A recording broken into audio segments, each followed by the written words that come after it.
అందరికీ స్వాగతం సుస్వాగతం చేసుకొని మరి జాయింట్ కలెక్టర్ గా ట్రైనింగ్ తీసుకుంటూ మరి వివాహ సందర్భంగా కొద్దిగా లీవ్లో ఇక్కడికి రావడం, ఆ సందర్భంలో వారిని సాయిరాం వచ్చి పుష్పగుచ్ఛాన్ని అందించాల్సిందిగా కోరుతూ ఉన్నాం.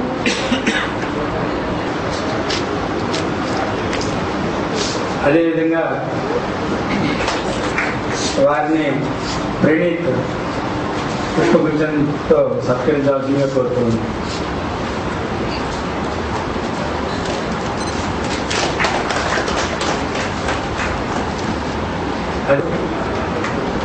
ఇదే కళాశాలలో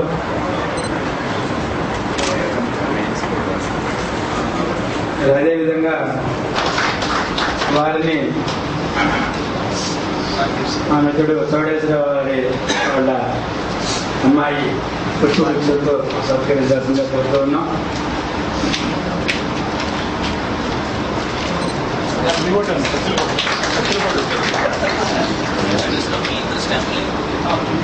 లిఖిత స్థాయి పుష్పగుచ్ఛాన్ని అందించాల్సిందిగా కోరుతున్నాం. మరి చౌదరి గారు ఒకసారి మా పిల్లలతో మధ్యలో ఒక ఫోటో అక్కడే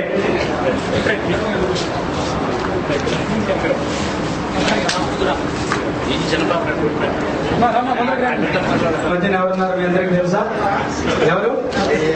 ఐఏఎస్. అదే ఇంకొక ఐఏఎస్ దగ్గరికి వెళ్ళి మనం ఈ రకంగా నిలబడి ఫోటో తీసుకోవడానికి అవకాశాలు చాలా అరుదుగా ఉంటాయి. మరి అటువంటిది మేము ఆ స్కూల్ గాన్ని ప్రిపేర్ చేసి మమ్మల్ని అక్కడ చక్కగా చూసుకునేటువంటి శ్రీరాములు గారి అబ్బాయి. వాస్తవంగా నేను అక్కడ చదువుకునేటప్పుడు వారికి మ్యారేజ్ అయింది. మేము బయటకు వచ్చేసి నాది అబ్బాయి పడడం జరిగింది. అంటే కొంతమంది అబ్బాయి అక్కడ పుట్టినప్పుడు కొంతమంది ఉన్నారు మన మిత్రుల్లో కూడా. మరి ఆ సందర్భంలో మరి అటువంటి వ్యక్తి ముందుల మా పిల్లలందరూ ఉండటం అనేటువంటిది మాకు ఎంతో ఆనందదాయకంగా ఉంది. మరి అదేవిధంగా మరి చౌదరి గారిని వేదిక పైకి తీసుకురావాల్సిందిగా కోరుతున్నాను.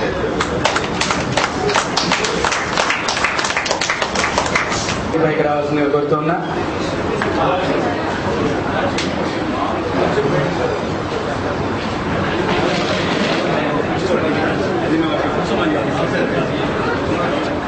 మరి కార్యక్రమాన్ని ప్రారంభించే ముందుల ఒక చిన్న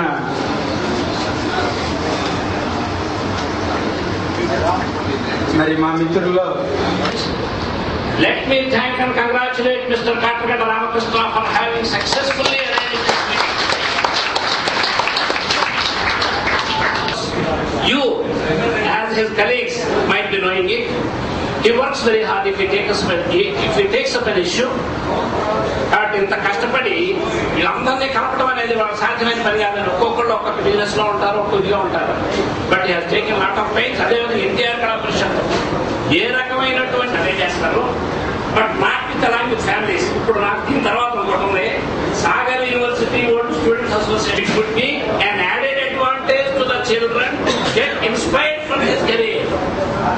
దీని నుంచి ఈ సభ నుంచి వారి నుంచి ఇన్స్పిరేషన్ పొంది ఈ పేరెంట్స్ కానీ పిల్లలు కానీ వాళ్ళు కూడా సివిల్ సర్వీసెస్ కాంపిటేటివ్ ఎగ్జామినేషన్స్ కి వెళ్ళాలనేటువంటి కాన్సెప్ట్ మోటివేషన్ డెవలప్ అవ్వాలి. అదేవిధంగా చిలుమూరు, దిస్ ప్లేస్ ఈ చిలుమూరు, తేడా వీము అంటే CHLUVUR, మాది చిలుమూరు, ఇది CHLUVUR. ఒకప్పుడు వాళ్ళకు రాసిన ఉత్తరాలని మా ఊరికి వచ్చే మా ఊరు ఉత్తరాలు పడేవి. ఇట్లా మేము చిలుమూరు అనే కదా చెప్పగానే ఫస్ట్ ఎవరు అడుగుతారో తెలుసా? ఏమంటే రామారావు కాదు నాయన మాది చిలుమూరు, రామారావు చిలుమూరు అని చెప్పి క్లారిఫికేషన్ చెప్పాలి. So Chilumuru is so popular, it finds its place in the map of India because of the Ramarao institutions only.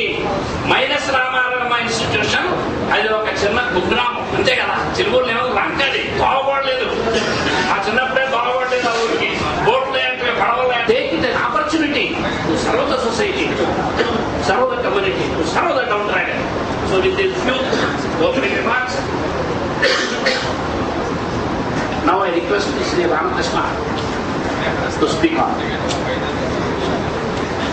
ఈ కార్యక్రమానికి చేసిన పెద్దలకి అలాగే మన మిత్రులందరికీ కూడా ఆహ్వానం పలుకుతూ, ఈరోజు మన బట్ల తిరుమలరావు చనిపోయినప్పుడు మార్చిలో మేము బయట నించున్నాం. నరేంద్ర గారు ఏదో పార్టీ వాళ్ళతో వెళ్తూ కూడా చూసి ఆగి ఆ డెడ్ బాడీ ఏంటి రామకృష్ణ ఇక్కడ ఉన్నారు, ఏంటి ప్రాబ్లం అని ఆయన దిగి మార్చురీకి వచ్చి తిరుమలరావు బాడీని చూసి వెళ్ళారు. ఏంటి రామకృష్ణ ఇంకా 9 అయింది కదా, నీకు అవ్వలేదు ఏంటి అని చెప్పి అక్కడ ఉన్న కన్సర్న్ ఆఫీసర్ బాబాయ్ అన్నాడు అని చెప్పారు. మరి నరేంద్ర గారిని పిలుచుకోవడంలో ఈ కాలేజీ విద్యార్థులకు సంబంధించి మా అందరికీ ఆయన ఎలా పరిచయం, ఆయన హెల్ప్ చేశారు, అందుకని వాళ్ళని పిలుచుకున్నాము. అలాగే మోహన్ రెడ్డి గారు మన సీనియర్, లాస్ట్ టైం కూడా వాళ్ళ గెస్ట్ గా వచ్చారు. ఇక కరణ్ చంద్రబాబు గారు ఈ మధ్య రీసెంట్ గా ఒంగోలులో నేను ఒక 20,000 పీపుల్ ఫ్యామిలీస్ మీటింగ్ వెళ్ళాను, వీరు దానికి గెస్ట్ గా వచ్చారు. ఇప్పుడు ఏదైతే చెప్పారో అదే ఆ రోజు చెప్పారు. ఆ కాన్సెప్ట్ కోసమే ఈ కార్యక్రమం ఏర్పాటు చేసి వీళ్ళందరినీ పిలుచుకుని ఈ కార్యక్రమాన్ని దిగ్విజయం చేశారని ఆశిస్తున్నాను. అలాగే ఇక మన మిత్ర మండలికి సంబంధించి ఒక చిన్న విషయం చెప్తున్నానండి. పేద కుటుంబాలు ఉన్నాయి, వాళ్ళకి హెల్త్ కానివ్వండి, ఎడ్యుకేషన్ కానివ్వండి, మనం హెల్ప్ చేయాలి మన మిత్ర మండలి. దానికి ఒక కార్పస్ ఫండ్ స్టార్ట్ చేద్దామని ఉద్దేశంతో ఆ రోజు బండ తిరుమల అదే కాలేజీ డాష్ మీద అనౌన్స్ చేశాడు. But in fact after 4 months expired due to accident in Guntur near aware Mahal. Okay, అతను చనిపోయిన తర్వాత అయినా సరే ఈ కార్యక్రమం పెట్టడానికి మేము 2 సార్లు ప్రయత్నించాం, అనివార్య కారణాల వల్ల జరగలేదు. ఈ రోజు ఈ కార్యక్రమంలో ప్రతోసాన ఉన్నాడు, చోదరు ఉన్నారు, మనకు సంబంధించిన 40-50 మెంబర్స్ వచ్చారు. వచ్చిన వాళ్ళంతా కలిసి దీనిపై వెళ్లేలోపు ఒక నిర్ణయం తీసుకుంటే బాగుంటుంది అని నా పర్సనల్ ఉద్దేశం. ఎందుకంటే హైవీ ప్రొఫెషనల్ కోర్సెస్ కి వెళ్ళడానికి కొన్ని కుటుంబాలు ఆర్థికంగా లేవు. మన మిత్రమండలి వరకేనండి, బయట వాళ్ళతో మనకు సంబంధం లేదు. దయచేసి దీన్ని పరిగణించి దీన్ని వెళ్లేలోపు ఒక నిర్ణయం తోసన్నకి చెప్పినా, నాకు చెప్పినా, దాన్ని బట్టి మేము ఫాలో అప్ చేస్తాము. Once again, my special request, try to understand the problem for poor people in merit scholarships. Okay, thank you.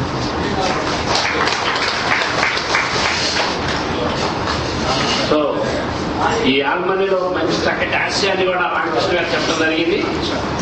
I think definitely it is the responsibility of everyone who are here to encourage this concept. So now I request Shri Tulasi Vishnu Prasad garu to give his message. చదివిన విద్యార్థులు ఇదంతా బహుశా మోహన్ రెడ్డి గారు నేను classmates ఏమని చెప్పి అనుమానం పడతాం. సర్టిఫికేట్ చూసుకుంటే కానీ తెలియదు. మోహన్ రెడ్డి గారు దాదాపు 6 సంవత్సరాలు చదివారు కళాశాలలో. బహుశా ఆయన ఫస్ట్ బ్యాచ్ 10th క్లాస్ అయితే నేను లాస్ట్ బ్యాచ్ మెట్రికులేషన్ అని అనుకుంటున్నాను. ఈ సందర్భంగా ఈ వేదిక మీదకు ఇచ్చేసినటువంటి గౌరవనీయ శాసనసభ్యులు దుల్లిపాటి నరేంద్ర కుమార్ గారికి, అలాగే సమావేశానికి అధ్యక్షత వహిస్తున్నటువంటి మనందరి శ్రేయోభిలాషి పెద్ద శ్రీ కరణ్ చంద్రబాబు గారికి, విచ్చేసినటువంటి పూర్వ విద్యార్థులకు hire grade training, teacher training తీసుకోవడం జరిగింది గుంటూరులో. తర్వాత వెల్లపాడు అనే గ్రామంలో, మా చిలుమురుకు దగ్గరలోనే ఉండే గ్రామం అది, అక్కడ 12 రూపాయల జీతానికి ప్రభుత్వ ఉపాధ్యాయులుగా పనిచేస్తూ 1940 దాటి వచ్చి అసలు ఇది ఎక్కడ ఈ అబ్బాయికి ఎట్ట ఇవ్వటం అని చెప్పి చాలా ఆలోచన చేసిన రోజు. నాన్నగారు వచ్చిన తర్వాత కళాశాల 60 మధ్యలోకి వచ్చేసరికి రాష్ట్ర వివిధ ప్రాంతాల నుంచి విద్యార్థులు రావడం, 66, 67 ప్రాంతాలకే నైజాం నుంచి విద్యార్థులు, ముఖ్యంగా వరంగల్, నిజామాబాద్, కరీంనగర్ జిల్లాల నుండి, హైదరాబాద్ నుండి ప్రాక్టీస్ చేసి ఆయన మున్సిపల్ మెజిస్ట్రేట్ గా తణుకు వెళితే 74లో 3 నెలలు సర్వీస్ లో ఉండగానే ఆయన్ని పొడిచి చంపడం జరిగింది. అదే ఆయన బహుశా మా కుటుంబంలో మరి ప్రమాణం చేస్తూ మరింత అత్యధిక స్థాయికి సంస్థను తీసుకెళ్లడంలో వెనుకడుగు వేసేది. ఎందుకంటే నాకు 50 సంవత్సరాలు నిండబోతున్నాయి నాకు కూడా. సో నాకు మిగిలింది శ్రీరామాన్ని ఇంకా మరింత ఉన్నత స్థాయికి తీసుకెళ్ళగలుగుతాం అనే ఒక ధ్యేయమే.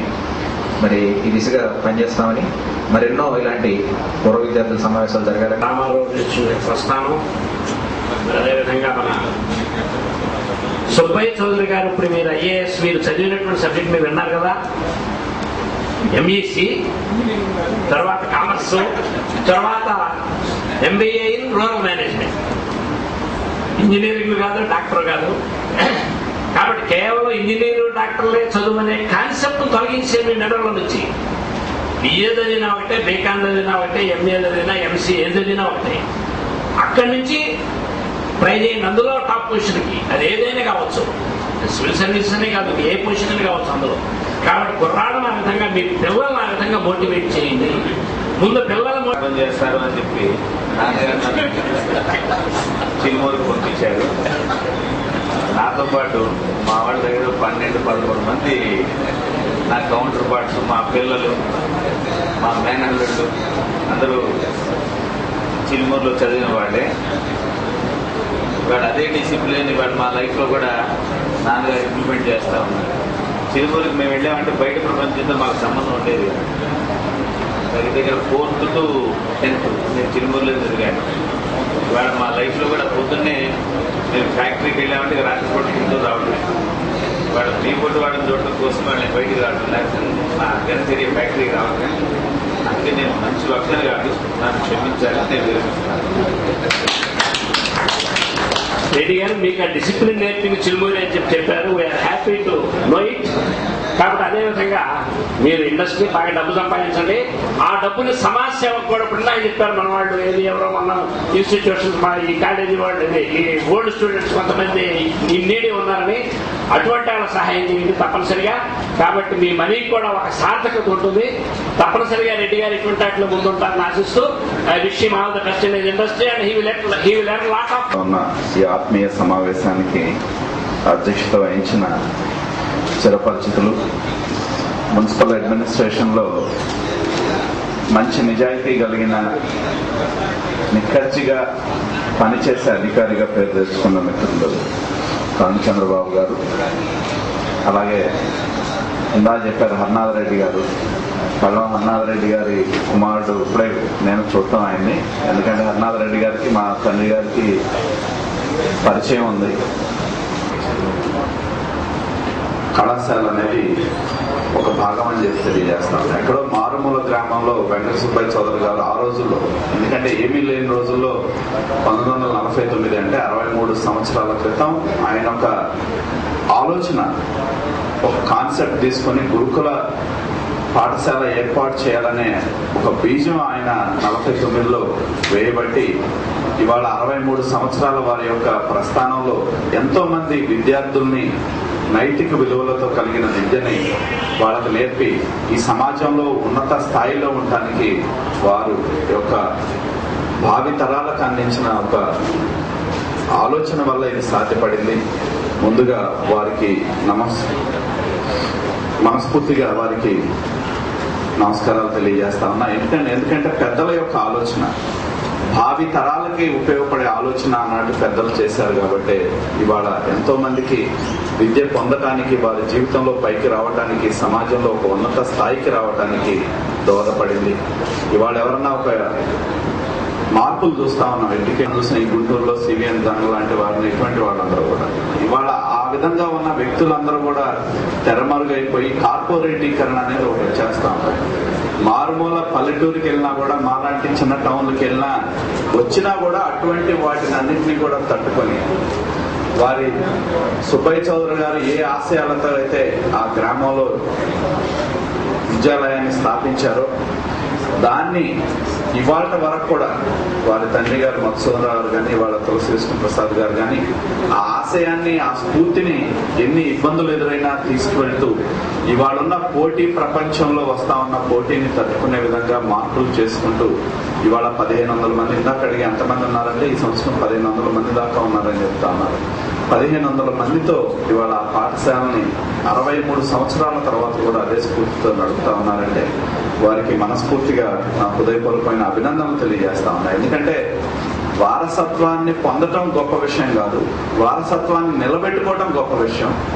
అటువంటి పరిస్థితుల్లో వారు, వారి కుటుంబ సభ్యులు ప్రతి ఒక్కరూ కూడా దాని మీద ఒక ప్రత్యేకమైన దృష్టిని పెట్టి ఇవాళ చెప్పినట్టు ప్రతి ఊరికి ఒక ప్రాశస్త్యం ఉండదు. ఇవాళ చిరుమూరు అంటే దానికి ఆ పాఠశాల ఒక గొప్పతనం, దానివల్లే ఆ ఊరికి గుర్తింపు వచ్చింది. ఇవాళ వారసత్వంగా దాన్ని నడుపుకుంటా వస్తున్నందుకు మనస్ఫూర్తిగా ధన్యవాదాలు తెలియజేస్తా ఉన్నా. అదేవిధంగా ముఖ్యంగా ఇక్కడ చాలా మంది వచ్చారు. ఇవాళ ఒక కార్యక్రమం ఏర్పాటు చేయడం అంటే మామూలు విషయం కాదు. మన రామకృష్ణ మాకు 4 రోజుల నుంచి చెప్తా ఉన్నాడు, ఖచ్చితంగా ఇవాళ ఈ టయానికి మీరు ఉండాలి, ఎట్టి పరిస్థితుల్లో మీరు ఆ సమయం మాకు కేటాయించాలని చెప్పి.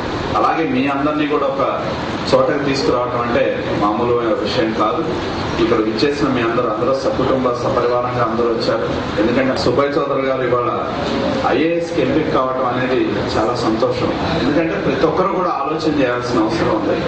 ఇవాళ ఇంజనీరింగ్ అలాగే మెడిసిన్ ఒకటే కాదు, ఏ చదువు చదివినా ఇవాళ మన యొక్క ఆంధ్రప్రదేశ్ సంబంధించిన మన యొక్క ప్రెజెన్స్ అనేది చాలా అవసరం. కావాలనుకున్నప్పుడు ఇవాళ సివిల్ సర్వీస్ లో ఎక్కువ మంది మన రాష్ట్రం నుండి వెళ్తే మన రాష్ట్రానికి ప్రయోజనం జరుగుతుంది, ఒక గుర్తింపు రాష్ట్రానికి కూడా వస్తుందని చెప్పి చెప్పడానికి నిలువెత్తు ఉదాహరణ మన సుబ్బయ్య చౌదరి అని చెప్పి కూడా నేను తెలియజేస్తా ఉన్నా మన పిల్లలకి.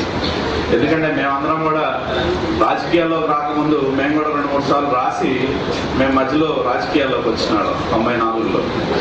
మేము విజయవంతం కాలేకపోయాం, వాళ్ళేమో పరిస్థితుల ప్రభావం వల్ల మేము రాజకీయాల్లోకి వచ్చాం, వాళ్ళేమో మరి అదే అకుంఠితమైన దీక్ష సివిల్ సర్వెంట్స్ అయ్యారు.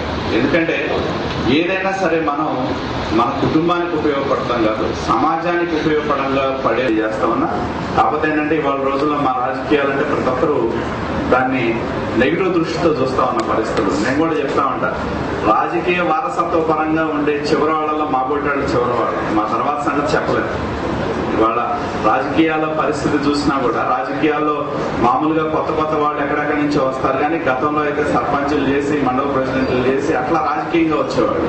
ఇవాళ ఏంటంటే హఠాత్తుగా వస్తారు రాజకీయాల్లోకి, ఒకసారి వాళ్ళకి కావాల్సిన పని దాన్ని ఏ విధంగా చేసుకుని మళ్ళీ రాజకీయాల్లో నుంచి తప్పుకునే పరిస్థితులు ఉన్నాయి.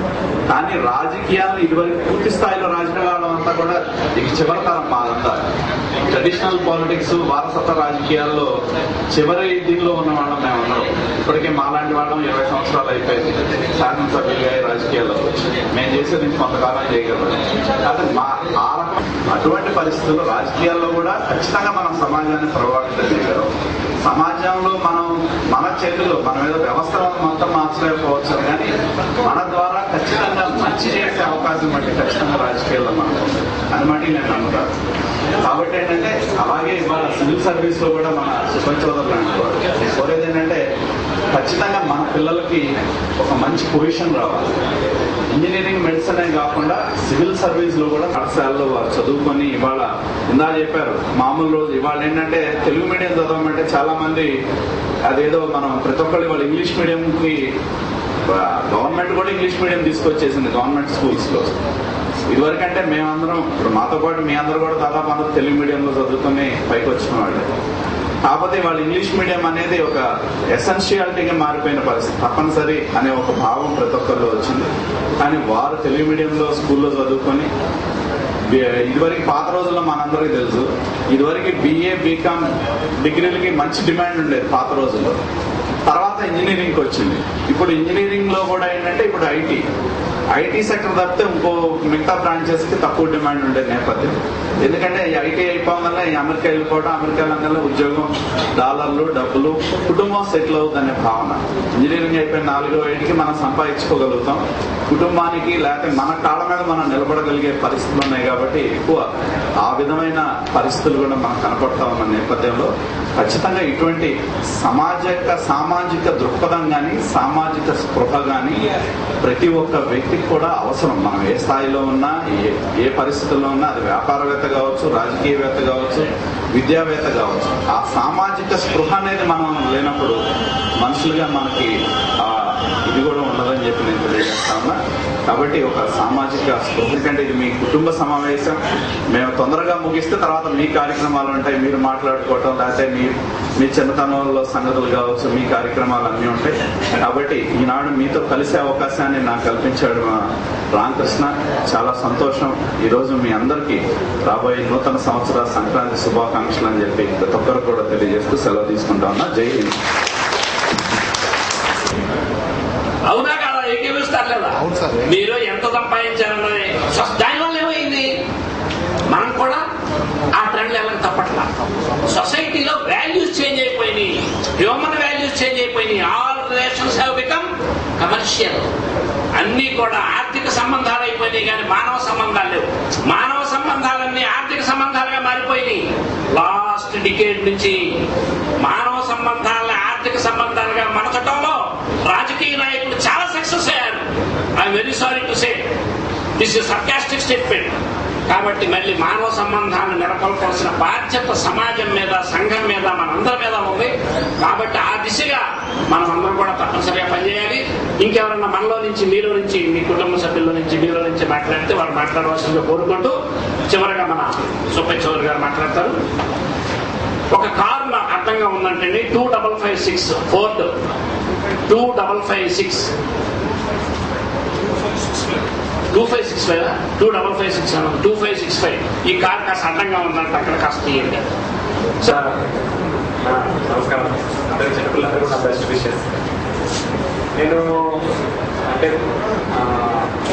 బ్రాడ్గా 2 విషయాల గురించి చెప్తా ఉంటాను. ఒకటేమో స్కూల్లో కాలేజీలో నా చిన్నటి కొన్ని గుర్తులు.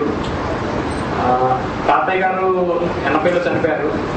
తర్వాత నాన్నగారి పెళ్లి 85 జరిగి నేను 83లో పుట్టాను. సో అంటే నాన్నగారు చిన్నప్పటి నుంచి ఎప్పుడు కూడా తాతయ్య గురించి చెప్తూ ఉండేవాళ్ళు. నేను ఇప్పుడు తాతయ్య గారిని చూసే అవకాశం దొరకలేదు.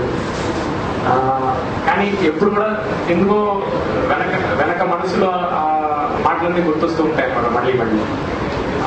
అప్పుడు చిన్నప్పుడు ఈ ఊర్లో చిన్నపూర్లో చుట్టుపక్కల ఊళ్ళలో ఎవరన్నా అంటే తాతయ్య అందరూ ఇంటింటికి వెళ్ళి అదే మీ పిల్లలందరినీ పంపించండి నేను చదువు చెప్పిస్తానని చెప్పి ఎవరన్నా పిల్లలు దూరం నుంచి వచ్చి ఆనందించడానికి లేదని చెప్తే కూడా వెళ్ళి మంగళవారం వెళ్ళినట్లు సోమవారం వెళ్ళినట్లు బుధవారం వెళ్ళినట్లు అని చెప్పి సో చాలా మంది పిల్లల ఈ ఊర్లో ఇంటింటికి వెళ్ళి రోజు అంటే ఉదయం వెళ్ళి కొట్టగానే అక్కడికి వెళ్ళాలి అంటే సాయంత్రం పూట కరెంట్ పోయినప్పుడు లేకపోతే నేర్చుకోవడం కోసం అప్పటి స్వాతంత్ర సమరం సంబంధించినటువంటి స్టోరీలే చెప్పడం కానీ అలానే ఇంగ్లీష్ నేర్పించాలంటే హిందూ పేపర్ ఎవరిని నుంచోబెట్టి గట్టిగా చదవాలని చెప్పి చదివించేవాళ్ళు. సో నాన్నగారు చెప్తుంటారు అలా చదివిన వాళ్ళందరూ కూడా అంటే ఇంగ్లీష్ లో పట్టు కానీ అలా అటువంటి కాన్ఫిడెన్స్ కానీ అలా వచ్చింది. సో నేను కూడా ఇప్పుడు కూడా అంటే నేను ఇంటి దగ్గర నుంచి బయటకు వెళ్ళిపోయి అడ్జస్ట్ అయ్యి అంటే అక్కడ ఆ ఛాలెంజ్ ప్రకారంగా మనం మసులుకుంటూ అంటే అడ్జస్ట్ అవుతూ ఆ కొత్త ఛాలెంజ్ తీసుకోవటం అనేది ఆ పట్టుదల అనేది బహుశా నాకు నేర్పించిందని చెప్పి అనిపిస్తుంది చిలుమూరులో. ఎందుకంటే నేను మొట్టమొదటిసారి హైదరాబాద్ వెళ్ళినప్పుడు నేనేటు తెలుగులో చదువుకున్నాను. MBA పరీక్షలు కానీ అన్ని ఇంగ్లీష్లోనే ఉండే. కానీ ఆ చిన్నప్పుడు చెప్పిన గ్రామర్ 10th క్లాస్లో చెప్పిన గ్రామర్ కానీ ఇంటర్మీడియట్ లో నేర్చుకున్న అంటే మంచివే. కాబట్టి నీకు జస్ట్ అది ఎంత టైం స్పెండ్ చేస్తే అక్కడ కొత్త మాటలు నేర్చుకోవచ్చు చెప్పి గట్టిగా వదిలిపెట్టకుండా పట్టుదల చదువుతూ ఉండేవాడు. తర్వాత మధ్య ప్రదేశ్లోకి వెళ్ళి పనిచేసేటప్పుడు కూడా రోడ్లో తిరిగేటప్పుడు కూడా అంటే కొత్తగా అనిపించిన ఆ లోపల ఓడిపోకుండా గట్టిగా ఇది ఇలా చేస్తూ ఉంటే అంటే మెల్లిమెల్లిగా సక్సెస్ అది దానికైతే అంటే సాధించవచ్చు. అదేం పెద్ద కష్టం కదండి. తర్వాత ఈ సివిల్ సర్వీసెస్ ప్రిపరేషన్ సమయంలో కూడా చాలా సార్లు ఎప్పుడు కూడా నేను అంటే ఉదయం లేసి పరిగెత్తాలంటే ఉదయం లేవాలి, పరిగెత్తాలి. చదువుకోవాలంటే మళ్ళీ ఆ టైం టేబుల్ ఎన్ని గంటలని ఎలా అయింది కూడా. సో ఆ లోపల ఏమంటామంటే ఆ సెల్ఫ్ గురించి ఒక అవేర్నెస్ కానీ ఆ సెల్ఫ్ గురించి ఒక కాన్ఫిడెన్స్ కానీ నాకు చిన్నప్పుడు నేర్చుకున్నానని చెప్పి గట్టిగా అనిపిస్తుంది. ఇప్పుడు నేను ఆ పనిలో కూడా ఏదైనా అంటే కలెక్టర్ గారు నాకు కొత్త పని చెప్పినప్పుడు కానీ లేకపోతే ఏదైనా కొత్త సిచ్యువేషన్ లో కానీ ఈ అన్ని పరిస్థితుల్లో కూడా చెప్పిన తర్వాత వాళ్ళ బంతి పూలు వేయడం నేర్చుకోవడం వంటి వ్యాపారం చేయడం కానీ సో ఈ జాబ్ లో చాలా రకరకాల వెరైటీ నేర్చుకోవడం కోసం వెరైటీ పనులు చేయడం కోసం చాలా స్కోప్ ఉందన్నమాట. సో ఇప్పుడు మన పిల్లలందరూ కూడా ఏంటంటే యంగ్ గా ఉన్న వాళ్ళని కూడా ఇటువంటి వెరైటీ కోసం ఈ పరీక్ష రాసి చేయడం అనేది చాలా చాలా బాగుంటుందండి. సో నేను నా ఈమెయిల్ ఐడి నేను నా మొబైల్ నెంబర్ చెప్తాను నేను. సో ఎప్పుడైనా కూడా నేను తర్వాత నాకు ఫోన్ చేయొచ్చు, ఈమెయిల్లో మాట్లాడచ్చు. అంటే పరీక్ష కోసం ప్రిపరేషన్ కోసం ఏం చేయొచ్చు కదా అని. అలానే ఏమంటారు ఈ వర్క్ ప్రాక్టికల్లీ విత్ ట్రైబల్స్ తో తిరిగి వాళ్ళతో వర్క్ చేసి వాళ్ళకి ఈ విధంగా బ్రాయిలర్ స్కూల్ పెట్టుకోవచ్చు అని చెప్పి చెప్పడం, ఆ రకంగా వాళ్ళతో ట్రైబల్స్ తో తిరిగి ఉన్నాడు కాబట్టి డెఫినెట్ గా ఇక్కడ previously he's work in the field కాబట్టి డెఫినెట్ గా he is going to be a very successful officer in future. And moreover one thing, ఏ కంట్రీకి అయినా అసలు ఏ డెవలప్మెంట్ కి అయినా ప్రధానంగా మన ఇండియాకి వచ్చేటప్పటికి 3 departments most important. 1 is education, second 1 is medical and health, third is agriculture. ఈ 3 సెక్టర్స్ ని చూసుకుంటే చాలా మిగిలిన ఆటోమేటిక్ గా సెట్ అయిపోతాయి. Education must begin civil services లో లేదా ఎనీ గవర్నమెంట్ సర్వీస్ లో there would be lot of job satisfaction which is more valuable than thousands of crores. ఇప్పుడు సంపాదించే 1000 కోట్ల వాళ్ళకన్నా మనశ్శాంతి ఉండగలుగుతున్నారు. 1000 కోట్లు సంపాదించిన ఎవరు ఉండలేరు కదా. మనశ్శాంతి ఉండదు. ఎందుకు సంపాదన? మనశ్శాంతి లేని సంపాదన. కాబట్టి మనశ్శాంతిగా జాబ్ సాటిస్ఫాక్షన్ ఉండే విధంగా చేసుకోవడం better. So with these okay, now let us take this opportunity just to have a small felicitation to Subbai Chaudhary garu. Thank you.